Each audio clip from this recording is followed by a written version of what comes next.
قطر سے سعودی عرب عمرہ زائرین کا ایک ہوائی جہاز 40,000 فٹ کی بلندی پر پرواز کر رہا تھا۔ اچانک پائلٹ نے اعلان کیا کہ جہاز کا انجن فیل ہو چکا ہے اور 10 منٹ بعد جہاز کریش کر جائے گا۔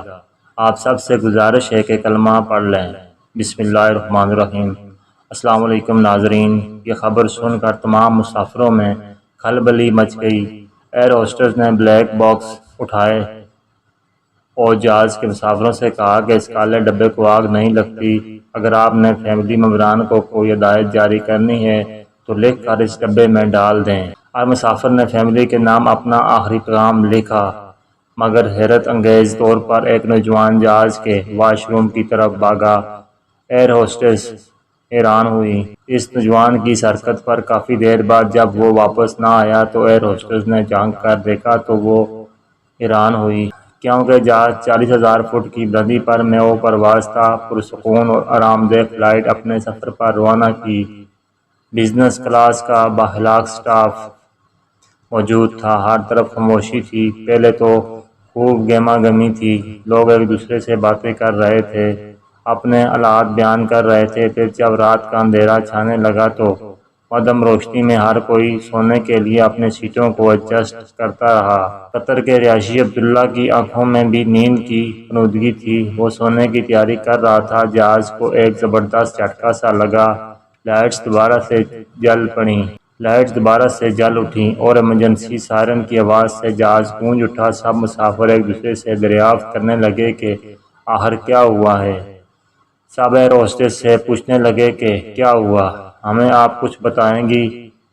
ایئر ہوسٹس نے کہا کہ میں کپتان سے رابطے میں ہوں، وہ بتائے گا کہ جہاز کے ساتھ کیا معاملہ پیش آیا۔ ایئر ہوسٹس نے جہاز کے پائلٹ سے رابطہ کیا۔ پائلٹ نے سب مسافروں کے سامنے اعلان کیا کہ جہاز کا انجن فیل ہو چکا ہے اور دوسرے انجن میں بھی کوئی خرابی معلوم ہوتی ہے۔ ہمارے اندازے کے مطابق 10-15 منٹ بعد کریش لینڈنگ کرے گا۔ آپ سے گزارش ہے کہ دعا کر لیجئے۔ یہ سن کر مسافروں کی سانسیں اوپر کے اوپر اور نیچے کے نیچے رہ گئیں۔ انہیں کسی بات کا ہوش تک نہیں تھا۔ کسی کو بھی موت سے پہلے مر جانے کی عکس بندی کرنی ہو تو یہ بہترین موقع تھا۔ فرد جذبات میں آگے والی سیٹ کے بزنس میں غصے سے آگ بگولا ہوا اور چیخ کر کہنے لگا کہ کیا مطلب، کیسی بکواس کر رہی ہو، یہ جہاز کریش کر جائے گا۔ کیا تم لوگ جانتے نہیں کہ میں کون ہوں؟ میرے اتنے سارے بزنس ہیں۔ ایئر ہوسٹس نے اس کی بات کاٹتے ہوئے کہا کہ جناب، چیخے چلانے سے حاصل کچھ نہیں ہوگا۔ تھوڑی دیر بعد ہم سب میتوں میں بدل جائیں گے۔ میں آپ لوگوں کے لیے ایک آخری کام کر سکتی ہوں جو میرے بس میں ہے۔ اس کے علاوہ میں بھی کچھ نہیں کر سکتی۔ میں بھی تم لوگوں کی طرح بس تھوڑی دیر کی مہمان ہوں۔ اور ایئر ہوسٹس کو سوچتے ہوئے اندر داخل ہوئی اور ایک چھوٹا سا کالا ڈبہ لے کر آئی۔ تمام مسافر اپنے بڑے غور سے دیکھ رہے تھے، یہ کیا کرنے جا رہی ہے؟ تو ایئر ہوسٹس نے کہا کہ یہ ڈبہ جس کو بلیک باکس کہا جاتا ہے، یہ ایک خاصیت کا ڈبہ ہے، مگر دھماکے میں اس پر کوئی اثر نہیں ہوتا۔ اگر آپ سب لوگ اپنی فیملیز، بزنس پارٹنر یا پھر بینکرز کو کوئی آخری پیغام جاری کرنا چاہتے ہیں تو ان کے نام کوئی خاص پیغام دینا چاہتے ہیں، ایک کاغذ پر لکھ کر ڈبے میں ڈال دیں۔ ملبے میں سے جب یہ بلیک باکس نکلے گا تو آپ کے گھر والوں اور رشتہ داروں تک آپ کا آخری پیغام پہنچ جائے گا۔ یہ کہہ کر ایئر ہوسٹس نے تمام مسافروں کو ایک ایک کاغذ اور قلم تھما دیے۔ ہر کوئی اپنی فیملی کو آخری خط لکھ رہا تھا۔ ایک بوڑھے مسافر نے لکھنا شروع کیا کہ میرے بیٹے، مجھے معاف کر دینا، میں ساری زندگی تجھے بزنس کے طریقے پڑھاتا رہا۔ اس دنیا میں کیسی تیزی سے آگے بڑھنا ہے، ترقی کرنا ہے، میں تجھے سارا بتاتا رہا، مگر افسوس کہ کبھی نماز ادا کرنے کی تلقین نہیں کی، قرآن مجید کی ایک سورت بھی پڑھنا نہ سکھایا تاکہ تو میری قبر پر فاتحہ ہی پڑھ لے۔ بیٹا مجھے معاف کر دینا، میں تمہارا اچھا باپ ثابت نہ ہو سکا۔ ایک شوہر نے اپنی بیوی کے نام لکھا کہ مجھے معاف کر دینا کہ میں تمہارے حق ادا نہ کر پایا، چھوٹی چھوٹی باتوں پر تجھے مارنا شروع کرتا تھا، بلا وجہ غصہ کرتا، اور تم تھی کہ دن رات میری خدمت میں لگی رہتی۔ اگر تم مجھے معاف نہیں کرو گی تو میرا اللہ بھی مجھے نہیں معاف کرے گا۔ کاش کہ میں تمہارے سامنے ہی اپنے تمام گناہوں کی معافی مانگ سکتا، مگر ایسا نہ ہو سکا۔ قسمت نے مجھے یہ موقع نہ دیا۔ میرے بچوں کی ٹھیک سے تربیت کرنا، انہیں اپنی طرح ایک اچھا انسان بنانا انہیں ان کے باپ کی طرح نہ بنانا جو اپنی بیوی سے انصاف نہ کر پایا۔ تیسری سیٹ پر بیٹھا ایک نوجوان اپنے باپ کے نام خط لکھ رہا تھا۔ بابا مجھے معاف کر دینا، آپ بار بار مجھے واپس بلاتے تھے، آپ مجھے دیکھنے، مجھے ملنے کے لیے بے قرار تھے، مگر میں نہ آ سکا۔ مگر آج جب آپ کے لیے میں وطن واپس آ رہا تھا تو مجھے معلوم نہیں تھا کہ یہ میری زندگی کا آخری سفر ہے، اور وہ بھی ادھورا۔ بابا مجھے معاف کر دینا اور میرے لیے مغفرت کی دعا کرنا۔ سب لوگ خط لکھنے میں مصروف تھے، وہ خط لکھنے میں جلدی کر رہے تھے، ان کے ہاتھ کانپ رہے تھے۔ میں معلوم تھا کہ اس کے پاس وقت بہت کم ہے۔ یہ فلائٹ قطر سے سعودی عرب عمرہ زائرین کو لے کر جا رہی تھی۔ انہیں مسافروں میں سے ایک مسافر جس کا نام عبداللہ تھا، وہ اپنی سیٹ سے اٹھا اور واش روم کی طرف بھاگنا شروع کیا۔ ایئر ہوسٹس اس کے نوجوان پر حیران تھی، دل میں سوچنے لگی کہ اس کے پاس بہت کم وقت ہے، ہم سب کے پاس بہت کم وقت ہے، مگر اس مختصر وقت میں واش روم کی طرف بھاگ رہا ہے۔ گاڑی کی سوئی تیزی کے ساتھ چل رہی تھی۔ جب کافی دیر تک عبداللہ واش روم سے باہر نہ آیا تو ایئر ہوسٹس نے واش روم میں جھانک کر دیکھا تو وہ اندر زارقطار رو رہا تھا۔ وہ کسی کے سامنے رونا نہیں چاہتا تھا، اکیلے میں ہی رونا چاہتا تھا۔ عبداللہ واپس آیا، اپنے آنسو صاف کیے اور اپنی سیٹ پر بیٹھ گیا۔ عبداللہ پہلے تو حیران ہوا کہ کوئی اپنے bank, insurance agent, business partner یا پھر سیاسی لیڈر کو خط کیوں نہیں لکھ رہا۔ پھر اس نے سوچا کہ ابھی حیران ہونے کا وقت نہیں ہے۔ پھر جلدی سے اپنا خط لکھنا شروع کیا۔ گھڑی پر وقت دیکھا جو جلدی سے گزر رہا تھا۔ ان تمام اعلانات اور حیرانگی میں 2 منٹ تو ویسے ہی گزر جاتے ہیں اور باقی 8 منٹ باقی تھے۔ عبداللہ نے اپنا خط شروع کیا۔ اے میرے پیارے اللہ، میں اس لمحے صرف آپ کے نام ہی خط لکھنا چاہتا ہوں۔ ملاقات کا وقت بہت قریب ہے۔ ہمارے ہاں یہ رواج پایا جاتا ہے جب کوئی چھوٹا کسی بڑے سے ملنے کے لیے جاتا ہے تو کوئی تحفہ، نذرانہ، کوئی ہدیہ لے کر ضرور جاتا ہے۔ آپ بڑے ہیں، بے نیاز ہیں، آپ کو کسی ہدیہ یا تحفے کی کیا ضرورت ہے، مگر میں بندہ ہونے کی حیثیت سے کچھ تو پیش کروں گا۔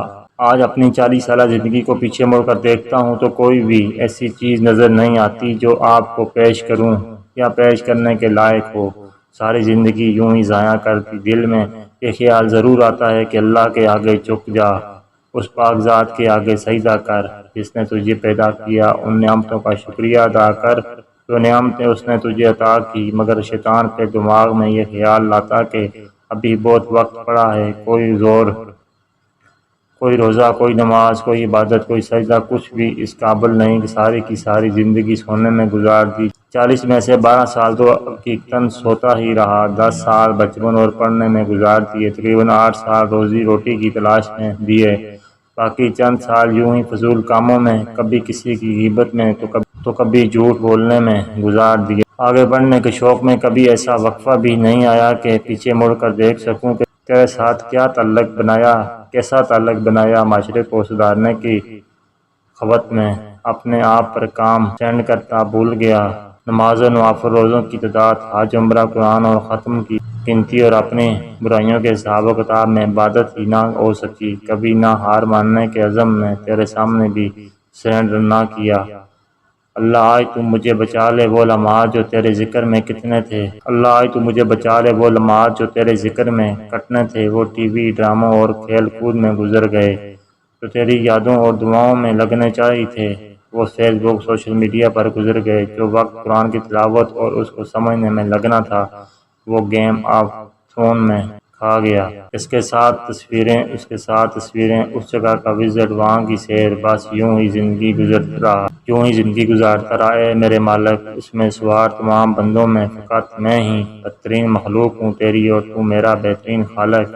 اگر یہ آفت کوئی عذاب ہے تو مجھے 100% یقین ہے کہ یہ آفت میری وجہ سے آئی ہے۔ یہ سارے تیرے حضور باتیں لے کر آ رہے ہیں، میرے پاس سوائے ندامتوں کے اور کچھ نہیں، میرا دامن خالی ہے۔ میں آج اپنے تمام جرائم کو اقرار کرتا ہوں۔ میں نے بہت بڑا شرک کیا ہے کہ اپنی ذات کی بندگی اور تیرے بیچ رکھ دیا۔ میری انا، میرے تمام کا نام شرک نہیں تو اور کیا ہے۔ تیرا نام لیتا رہا اور محبتیں کسی اور سے، نماز تیری نظر کہیں اور خیال تیرا فون کہیں اور سامنے تو لیکن کسی اور سے۔ یا اللہ، میں نے ملاوٹ کی ہے، میں نے تیرے عشق میں ملاوٹ کی ہے، ذخیرہ اندوزی کی، مہینوں تک اناج بھرے اسٹور میں پڑا رہا اور باہر لوگ بھوک سے مر رہے تھے۔ یہ بات جانتا تھا کہ مگر اس طرح متوجہ نہیں ہوتا تھا، حالانکہ زندگی کا مقصد تو دوسروں کے کام ہی آنا ہے اور ہمارے رزق میں تو ان غریبوں اور مساکین کا حصہ رکھا تھا، لیکن افسوس کہ میں ان کے کام نہ آیا۔ میں نے رشوت بھی لی، رشوت دی بھی اس لیے جاتی ہے جو کام کرنے آیا ہو، جس کے لیے کرانے آیا ہو اسے دھوکہ بھی دے کر کسی اور کا کام کر دو۔ یہ میری تنخواہ رشوت ہی تھی جو دنیا میں دیتی رہی کہ تیرا کام نہ کروں، جس مقصد کے لیے بھیجا گیا وہ نہ کیا، باقی سب کچھ میں نے غرور کیا کہ میں اپنی ذات اور انا کے بت کے سوشل میڈیا پر ہزاروں فالوور ہیں۔ میں نے جھوٹ بولا اپنے آپ سے، سب اچھا ہے، لگتے رہو، سب ٹھیک جا رہے ہیں۔ میں نے سچ میں آنکھیں بند کر لیں اور روز آئینہ دیکھتا، اپنے آپ سے نظریں چراتا، اے اللہ میں تو مرنے سے پہلے ہی مر گیا ہوں، جہاز گرنے سے پہلے ہی چاروں خانے چت ہو گیا۔ میں نے کتنے گھاٹے کا سودا کیا ہے، تجھے چھوڑ کر دوسروں کو اپنا دوست بنا لیا، ایسے لوگوں کو جو صرف اچھے وقت پر میرے ساتھ تھے اور جب برا وقت آیا تو مجھے چھوڑ کر چلے گئے ہیں۔ بے شک تیرا فضل کسی وجہ کا محتاج نہیں، بڑوں کی یہی شان ہوتی ہے کہ وہ جب چھوٹے پر اپنی گرفت مضبوط کر لیتے ہیں اور انہیں پتہ چلتا ہے کہ یہ کمزور ہے، مزید گرفت ڈالی تو یہ مر جائے گا، وہ چھوڑ دیتے ہیں۔ میں اپنے جرم کا اقرار کرتا ہوں، تیری رحمت سے بڑھ کر کوئی چیز نہیں، تیری دستریں سے میرا کوئی عمل، میرا کوئی گناہ چھپا ہوا نہیں، تیرے فضل کے سوا کوئی نافرمانی نہیں اور تیرے پہنچ سے میری کوئی دعا دور نہیں۔ اے سمیع البصیر، میں زندگی کا آخری منٹ بچا ہے، میں ایسا ہے کہ بس میری زندگی کا آخری منٹ بچا ہے، میں ایسے بے بس ہوں کہ کچھ نہیں کر سکتا، اس لیے بھی لاچاری کے صدقے مجھے تو بخش دے۔ میری پیاری ہم سفر، اب میں چلتا ہوں، میرے بچوں کا خیال رکھنا، انہیں اچھا عبداللہ بنانا۔